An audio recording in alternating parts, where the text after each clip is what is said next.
ইরানে ব্যাপক হামলা চালাতে পারে এমনই সিরিয়াসলি ভাবছেন মার্কিন প্রেসিডেন্ট ডোনাল্ড ট্রাম্প।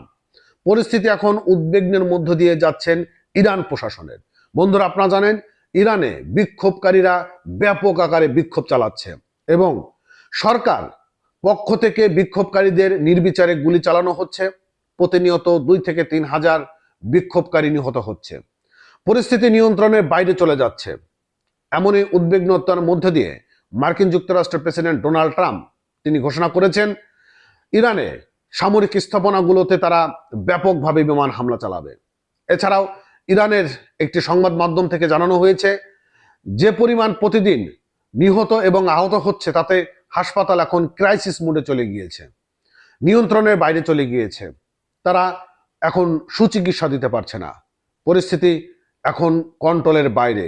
কি করতে যাবে ইরানি সরকার? এখন মার্কিন যুক্তরাষ্ট্র ডোনাল্ড ট্রাম্প দেশটির হামলার কথা সিরিয়াসলি ভাবে ভাবছেন। আর সংবাদ মাধ্যম নিউ ইয়র্ক টাইম রবিবার 11 জানুয়ারি জানিয়েছেন ইরানে কিভাবে হামলা করা যায় সেই ব্যাপারে ট্রাম্প ব্রিফিং করছেন বিভিন্ন কর্মকর্তাদের সঙ্গে। যদিও ট্রাম্প হামলার ব্যাপারে এখনো কোনো চূড়ান্ত সিদ্ধান্ত নেয়নি, তবে হামলার নির্দেশ দেওয়ার একটি বিশেষ গুরুত্ব সঙ্গে দেখছেন তিনি।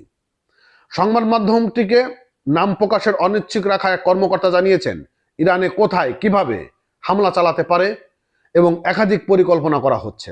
এরই মধ্যে বেসামরিক স্থাপনার উপর হামলা করার পরিকল্পনাও ইতিমধ্যে তারা করে ফেলেছে। এছাড়া আর একটি সংবাদ মাধ্যম ওয়াল স্ট্রিট জার্নাল তারা জানিয়েছেন ট্রাম্প যদি নির্দেশ দেন তাহলে ইরানের সেনাবাহিনীর অবকাঠামোকে লক্ষ্য করে ব্যাপক আকারে বিমান হামলা চালাতে পারে। এমন উদ্বিগ্ন পরিস্থিতির মধ্যে ইরান হিমশিম খেয়ে যাচ্ছে এবং প্রতিদিন প্রায় 2000 থেকে 3000-এর উপর মৃত্যুর সংখ্যা ছাড়িয়ে যাচ্ছে, যেটিকে গণহত্যা হিসেবে হয়তো আগামী দিনে বিবেচিত হতে পারে এবং এই গণহত্যার দায় খামেনিকে হয়তো আন্তর্জাতিক কাঠগড়াতেও দাঁড় করাতে পারে মার্কিন যুক্তরাষ্ট্র। ইরানের সরকার বিরোধী বিক্ষোভ দমনের কঠোর অবস্থান নিয়ে নিরাপত্তা বাহিনী গত বৃহস্পতিবার রাতের সব থেকে তীব্র আন্দোলন হওয়ার পর শুক্রবার রাতেও রাস্তায় নেমেছিল হাজার হাজার মানুষ। এছাড়া শনিবার ব্যাপক বিক্ষোভ হয়েছে। তবে গতকাল শুক্রবার রাতে বিক্ষোভকারীদের লক্ষ্য করে নির্বিচারে গুলি চালানোর মতন ঘটনা ঘটেছে।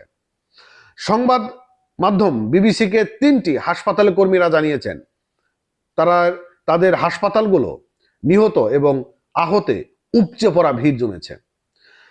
তেহরান হাসপাতালের এক চিকিৎসক জানিয়েছেন তরুণদের মাথা লক্ষ্য করে সরাসরি গুলি ছোড়া হচ্ছে।